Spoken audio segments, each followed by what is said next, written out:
Ruhul Kabir Rizvi BNP নেতা, তিনি বলছেন, আমি তাকে কোট করছি, বিএনপি সবসময় জামাতের প্রতি উদারতা দেখিয়েছে, এই উদারতার সুযোগ নিয়ে জামাত রাজনীতি করেছে। আওয়ামী লীগ স্বাধীনতা পরবর্তী সময় তাদের নিষিদ্ধ ঘোষণা করলো, বিএনপি জামাতকে সমর্থন করেছে। এই উদারতা দেখানোর পর বিএনপি উপহার হিসেবে পেয়েছে মুনাফিকি।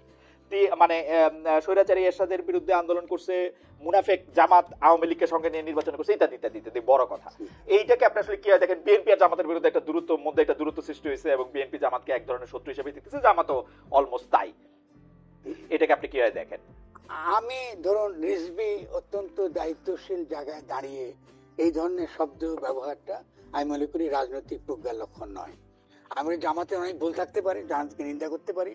আমি তো বলি যে জামাতে ইসলামী নামে রাজনীতি করা উচিত নয়, এটা তো আমি পরিষ্কার বলি। মুনাফিকের প্রশ্নটা আলাদা, করা উচিত নয়। কারণ আমি এর আগে সমাজে আপনার অনুষ্ঠানে বলেছি যে জামাতে ইসলামী এই নামে রাজনীতি করার মানে হলো মূলত আবারও আওয়ামী লীগকে ফিরে দিয়ে আসার আপনার শর্তগুলো তৈরি করা, রাজনৈতিক শর্ত তৈরি করা। মানে জামাতকে এই কথাটা বলা খুব অন্যায় কথা। কারণ 11-11 সময় বা সেই সময়টাতে জামাত যেভাবে বিএনপির পেছনে ছিল, বা এখনো এই যে আন্দোলনের সময় জামাতের কর্মীরা যেখানে আপনার যে মাঠে ছিল, আমি তো নিজের প্রত্যক্ষ এই ব্যাপারগুলো দেখেছি। ফলে রিজভীকেও কিন্তু এটাকে মনে রাখতে হবে যে আমরা একই নৌকায় আছি। সেই নৌকা যদি আমি ফুটা করতে চেষ্টা করি, যেহেতু মাঝিকে আমার পছন্দ না বা ওই নৌকার দু একজন লোককে আমার পছন্দ না, তারা সকলে কিন্তু ডুববো।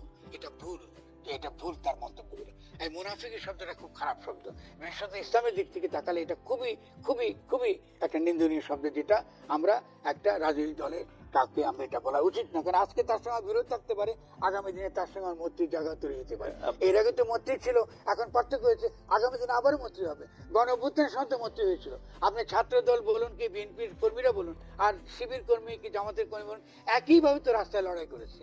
তা আপনি আবার হঠাৎ করে তাদের বিরুদ্ধে আপনি এই ধরনের মন্তব্য করেন, সমালোচনা করুন, অসুবিধা তো নেই, আপনি সমালোচনা করুন। আমি তো মনে করি যে ডক্টর শফিকুর রহমানের এই পর্যন্ত তার যত রকম ভূমিকা দেখেছি, তাকে আমি খুবই পছন্দ করি। তিনি খুবই বিচক্ষণ কথাবার্তা বলেন এবং খুবই উদার এবং খুবই রিজনেবল।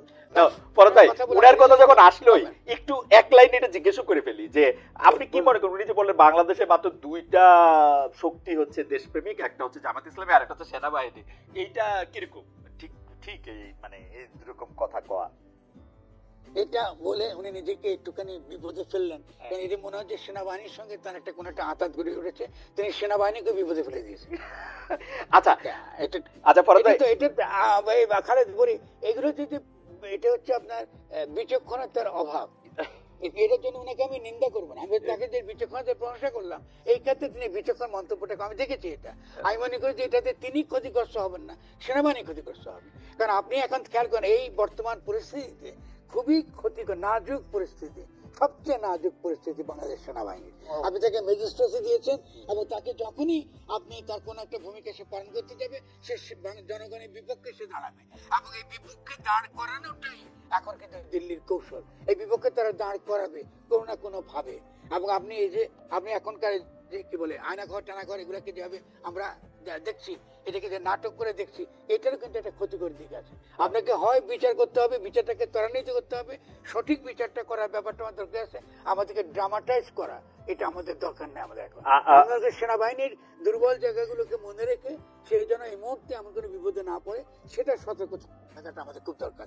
আর আমি মনে করি সবাই ভাববে